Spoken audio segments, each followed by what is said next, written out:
So now let's move on to a new list of quite eclectic mixture of people to meet the Buddha.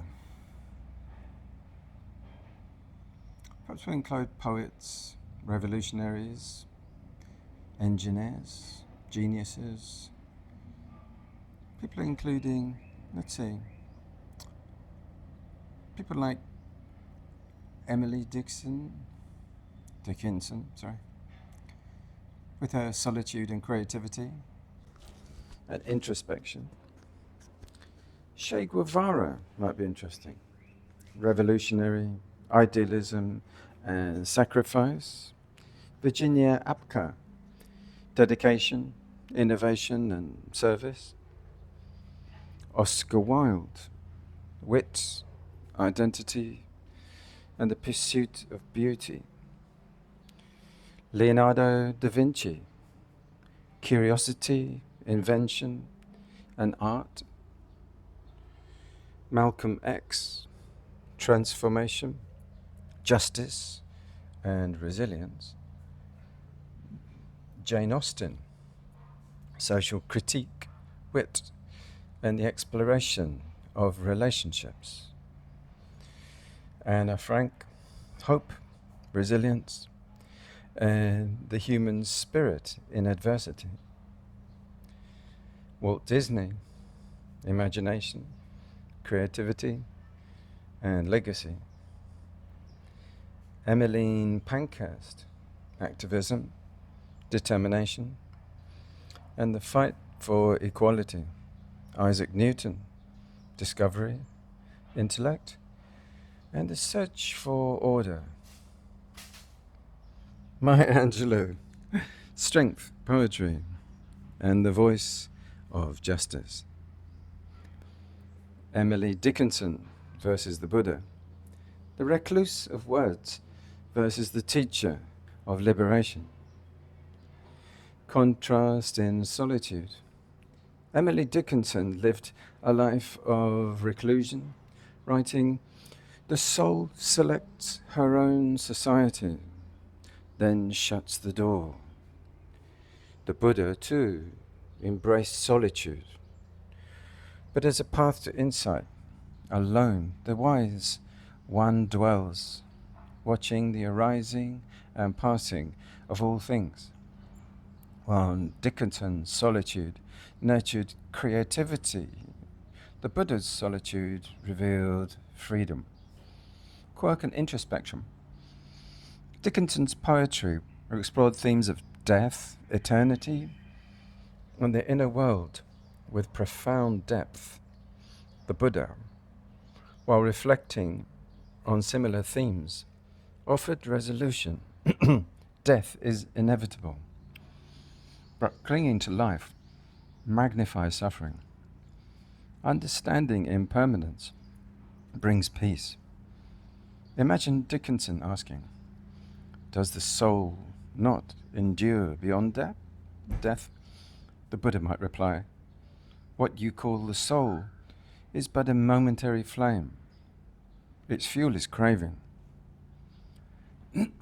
Attachment to mystery. Dickinson's work often reveled in mystery and ambiguity. The Buddha recognized mystery, but saw clarity. Mystery intrigues the mind, but wisdom frees it. See clearly, and the veils of mystery fall away. Where Dickinson marveled at life's enigmas, the Buddha invited understanding. Sutta twist.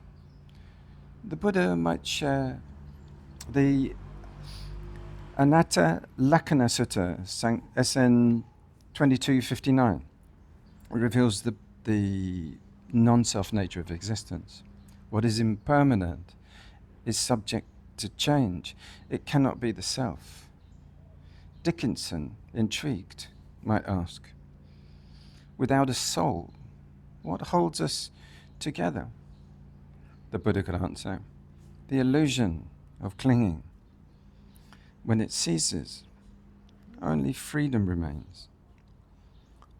And in summary, Dickinson's introspection contrasts with the Buddha's clarity, offering a journey from poetic mystery to liberating insight.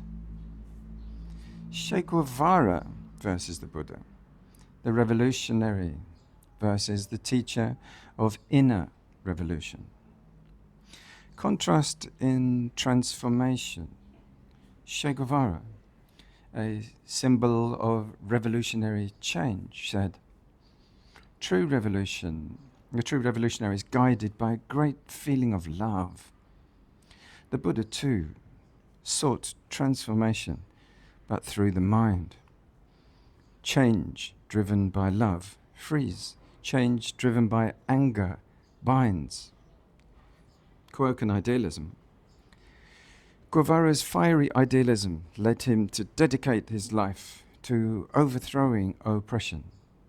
The Buddha shared a vision of freedom, but cautioned against violence. Hatred cannot end hatred. Only love can. Imagine Guevara asking, isn't violence sometimes necessary for justice? The Buddha might reply, just as justice rooted in violence plants seeds for further violence. Attachment to causes, Guevara's unwavering commitment to his ideals became his identity. The Buddha warned against clinging even to noble causes. Clinging blinds the heart, even when the cause is just free.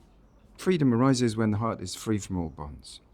While Guevara sought to transform society, the Buddha sought to transform the roots of suffering. Sutta twist. The Buddha might share the Metta Sutta, SN 1.8, which calls for universal loving kindness. May all beings be happy, free from harm, and peaceful. Guevara, reflective, might ask, but how do we confront injustice without resistance? The Buddha could answer, confront it with wisdom and compassion, not hatred or force.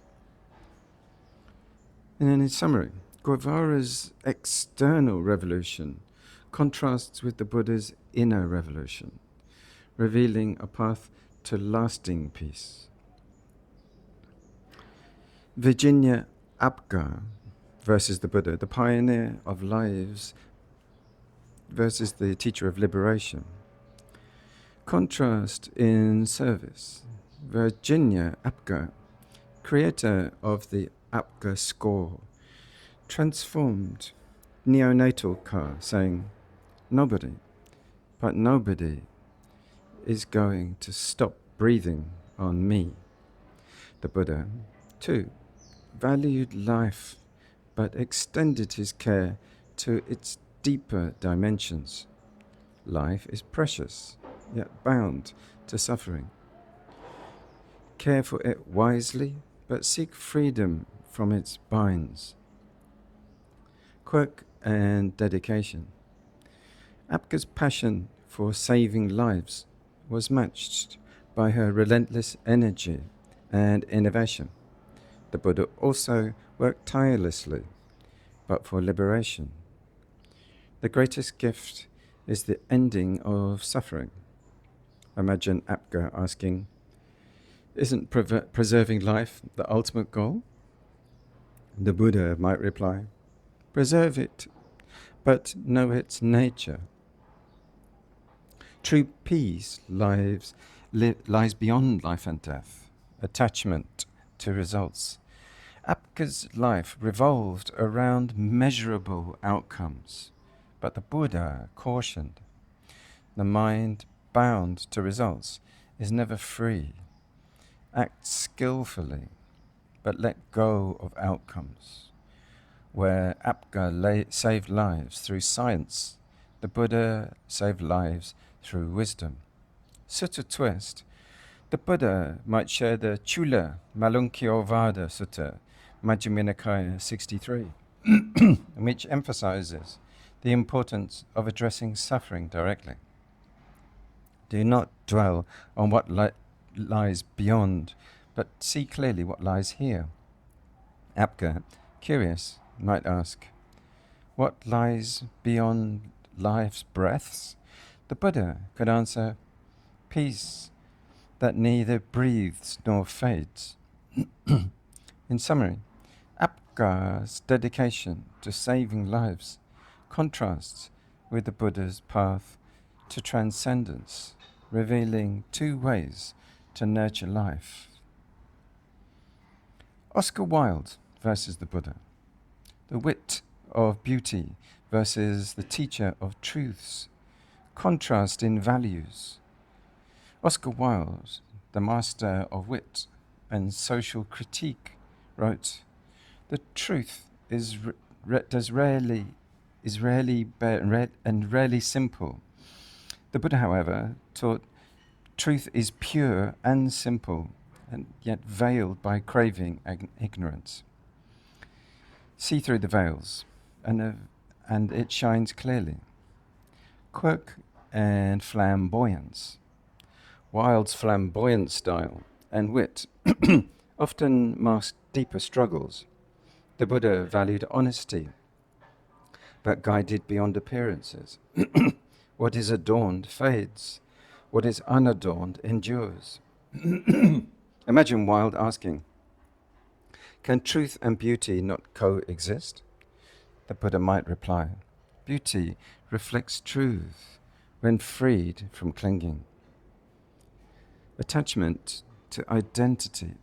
Wilde's identity as a provocateur and aesthete became central to his life. The Buddha cautioned, identity is a mask. Remove it, and the heart sees clearly. Where Wilde embraced artifice, the Buddha sought simplicity. Sutta twist. The Buddha might share the Paticca-Samuppada Sutta, Anguttara Nikaya 10.92, which explores the conditions that sustain suffering. Dependent on craving arises suffering. With its cessation, freedom is found. Wilde, amused, might ask, without artifice, isn't life not dull? The Buddha could answer, life freed from craving is brighter than any adornment.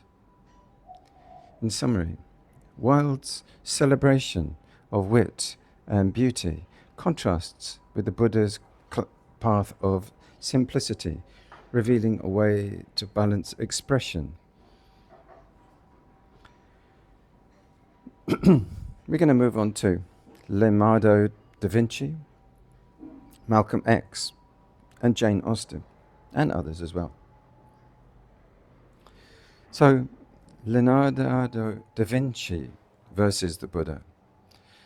The master of all trades versus the teacher of one path. Contrast in exploration. Leonardo da Vinci, the ultimate Renaissance man, said, learning never exhausts the mind. The Buddha, too, valued learning, but with a focused aim. The mind distracted by countless pursuits cannot find peace.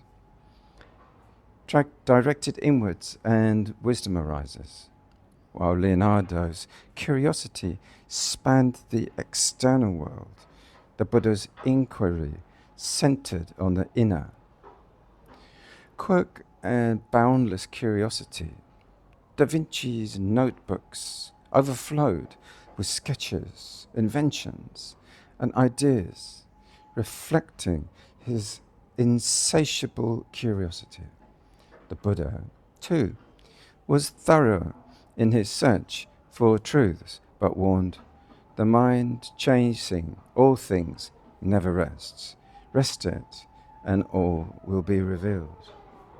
Imagine Leonardo asking, Isn't curiosity the heart of understanding?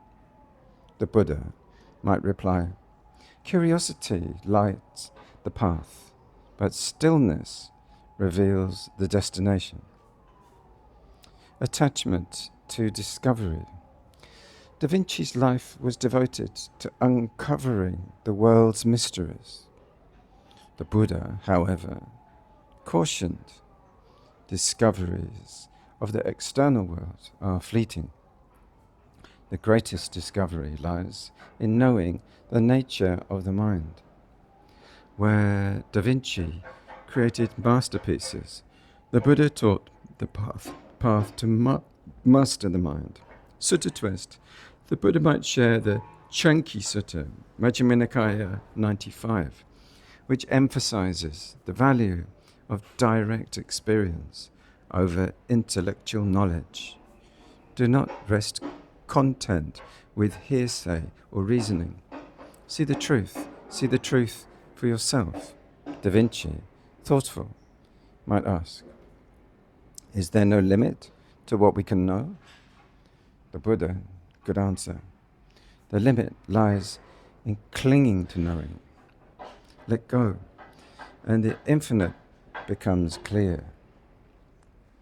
In summary, Da Vinci's boundless creativity contrasts with the Buddha's focused wisdom, revealing two paths to understanding, one outward, one inward.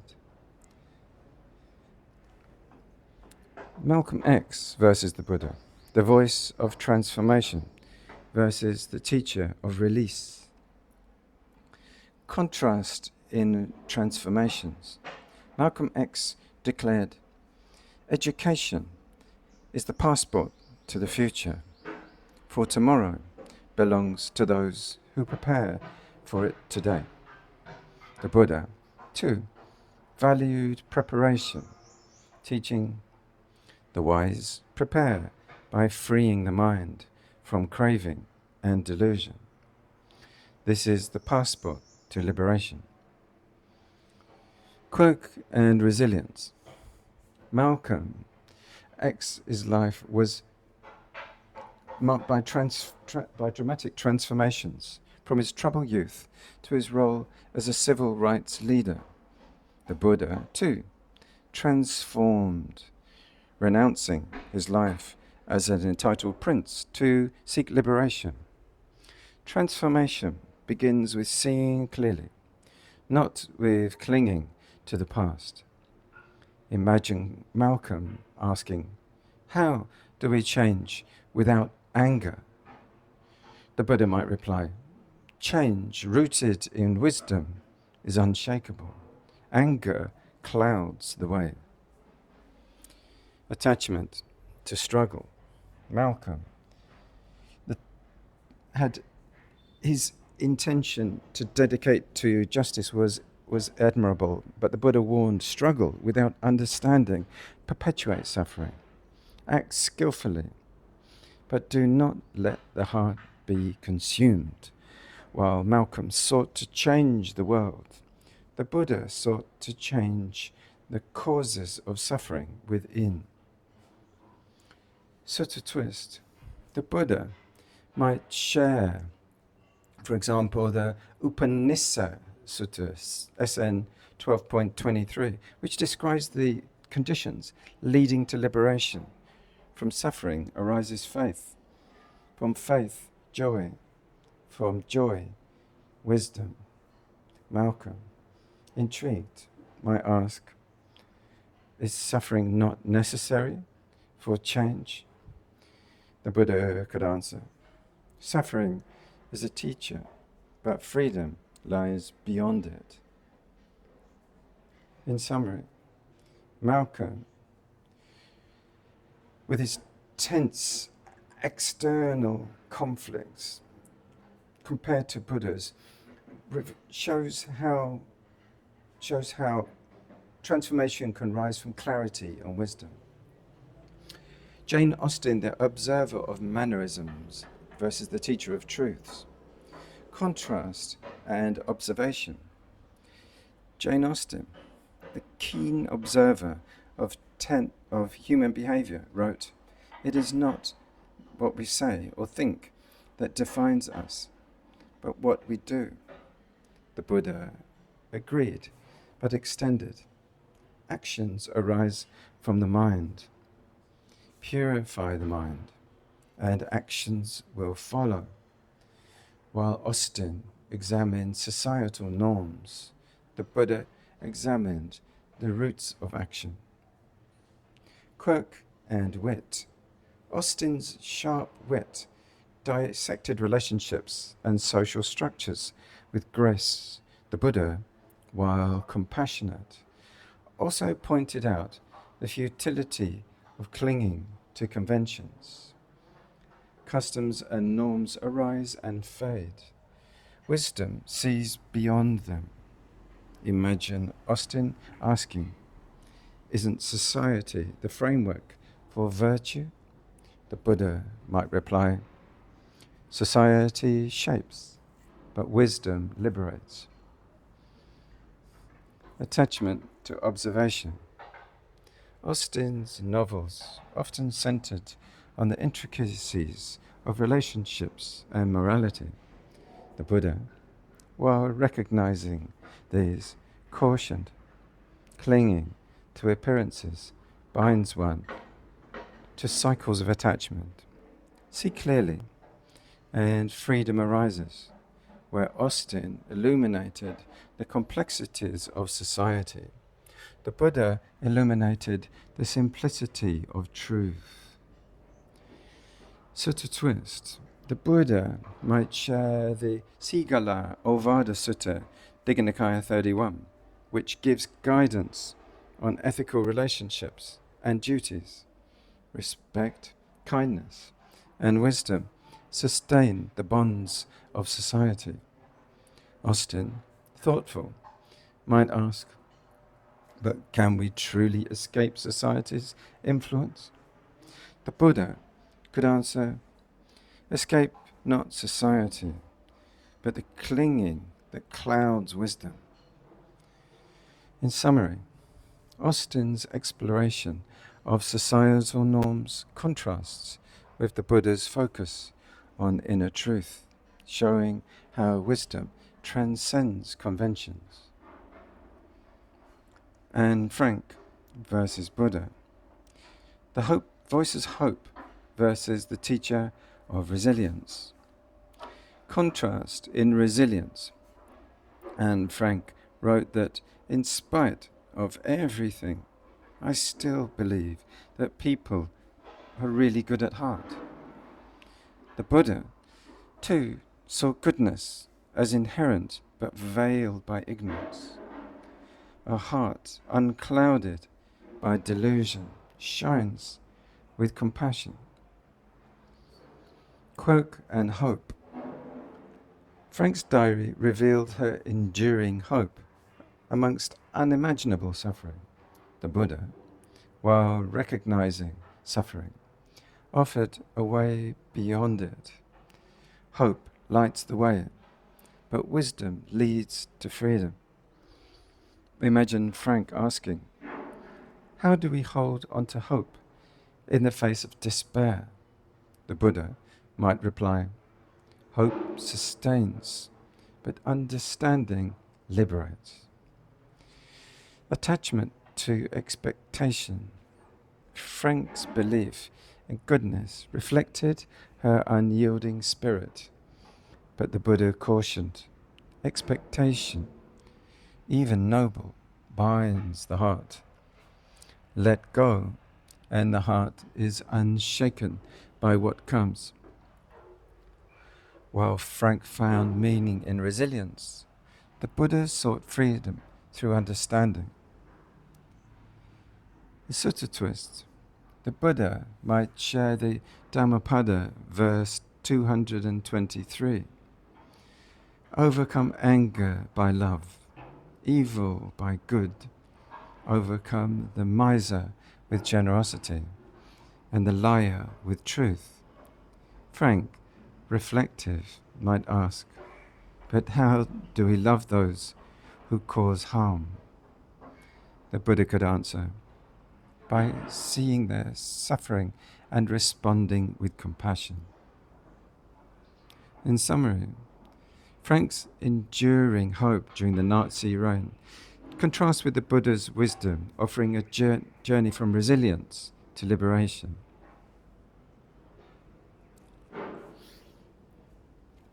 We're going to move on to Walt Disney, Emmeline Pankhurst, Isaac Newton, and Maya Angelou. So, Walt Disney versus the Buddha, the dreamer of worlds versus the teacher of reality. Contrast in imagination. Walt Disney said, all our dreams can come true if we have the courage to pursue them. The Buddha, while recognizing the power of the mind, taught that dreams and desires often lead to clinging. Dreams arise and fade. Freedom lies in seeing through the illusion of craving. And the vision. Disney's vision created magical worlds that brought joy to millions. The Buddha, too, inspired joy, but directed it inward. The joy born of wisdom surpasses all that is imagined. Imagine Disney asking, isn't imagination what gives life meaning? The Buddha might reply, imagination inspires, but wisdom reveals meaning beyond imagination. Attachment to creation. Disney's identity was tied to his creations, but the Buddha warned, creation binds when it is clung to. Let go, and the mind becomes free. Where Disney built worlds of wonder, the Buddha guided beings to see the wonder within. Sutta twist. The Buddha might share the Maha-Tanha-Sankhaya Sutta, Majjhima Nikaya 38, which teaches the nature of craving and how we perpetuate suffering as long as there is craving. The wheel of becoming turns. Disney, curious, might ask, without dreams, what drives us? The Buddha could answer, not dreams, but wisdom and peace, the true foundation of joy.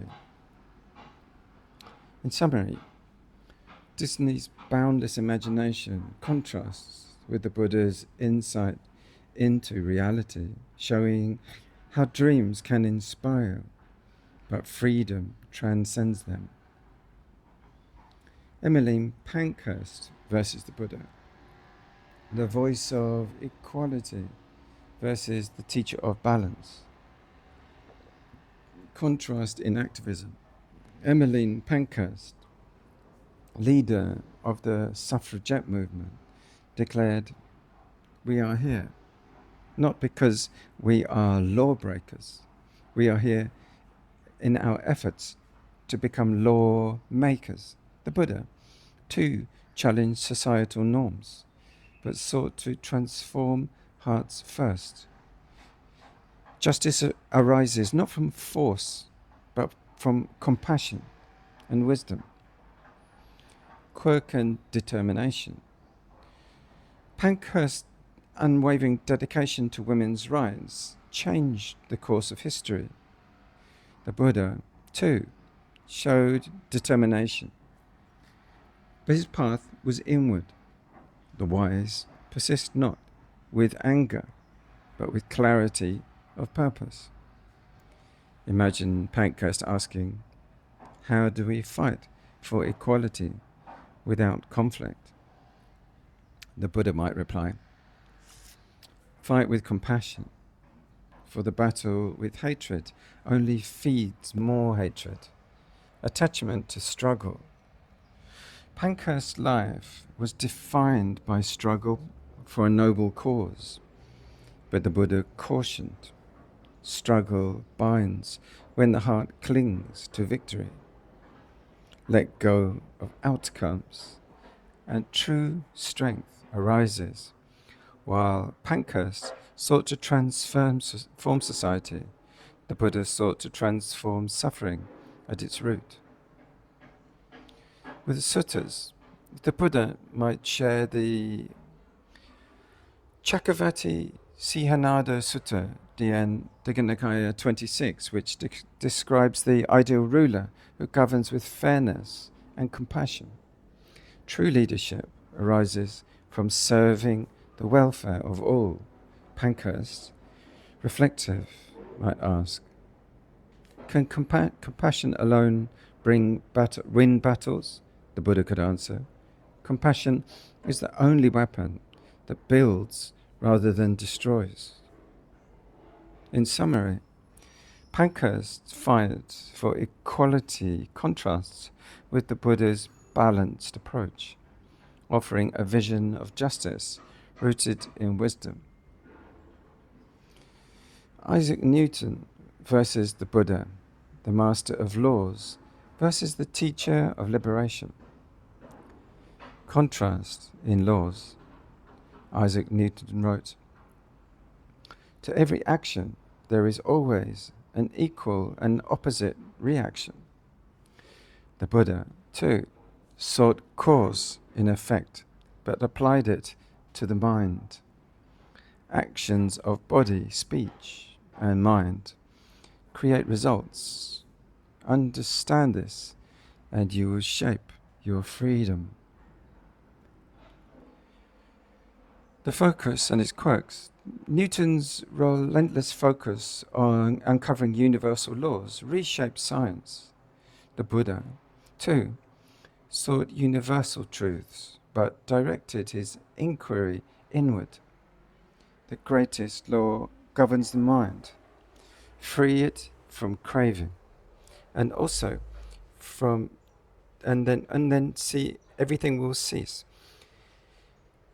Newton might say, doesn't law govern everything?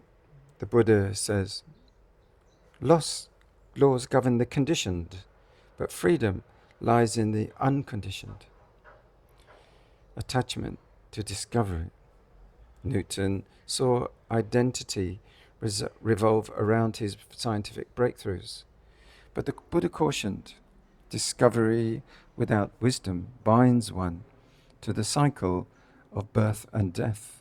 See the cause of suffering, and freedom arises. While Newton illuminated the physical world, the Buddha illuminated the nature of existence. The suttas. The Buddha might have shared the Paticca-Samuppada Sutta, Samyutta Nikaya 12.1, which teaches dependent origination with ignorance as condition. Volitional formations arise. With their cessation, freedom is found. Newton, thoughtful, might ask, is ignorance not dispelled by knowledge? The Buddha could answer, knowledge illuminates, wisdom liberates. In summary, Newton's exploration of physical laws contrasts with the Buddha's insight to mental causation, revealing two paths to understanding the forces that shape life. Next, Maya Angelou versus the Buddha, the voice of resilience versus the teacher of liberation. Contrasting resilience. Maya Angelou, poet and activist, wrote, "I can be changed by what happens to me, but I refuse to be reduced by it." The Buddha, too, recognized life's trials, but taught a deeper resilience. Events do not bind the wise. Freedom arises in seeing their impermanence. Quirk and inspiration. Angelou's words uplifted millions. celebrating strength in adversity. The Buddha also inspired, but through the Dharma. Strength is born not in resistance, but in understanding. Imagine Angelou asking, how do we rise above life's hardships? The Buddha might reply, by seeing them clearly, not clinging, and walking the path to peace. Attachment to narrative. Angelou's life and works were rooted in her story, but the Buddha cautioned, stories bind when we cling to them, let go of identity, and the heart finds its true nature. While Angelou's narratives gave voice to struggle, the Buddha pointed beyond it. With the suttas, the Buddha might share the Kisa Gotami Sutta, SN 5.3, which tells of the grieving mother who learns that no one is free from loss. Freedom arises in understanding that everything is subject to change. Maya Angelou might say, isn't the telling of our pain the way to heal? But the Buddha might have answered, healing begins when we see beyond the pain to the peace that remains. In summary, Angelou's celebration of resilience contrasts with the Buddha's teaching of release, showing how understanding transforms suffering into strength. Thank you all. This has been an engaging little journey through an eclectic group of people from all different times, places, cultures, and strata of life and knowledge. I hope it has been illuminating by learning about the Buddha's attitudes in contrast to various Western cultured people. Thank you.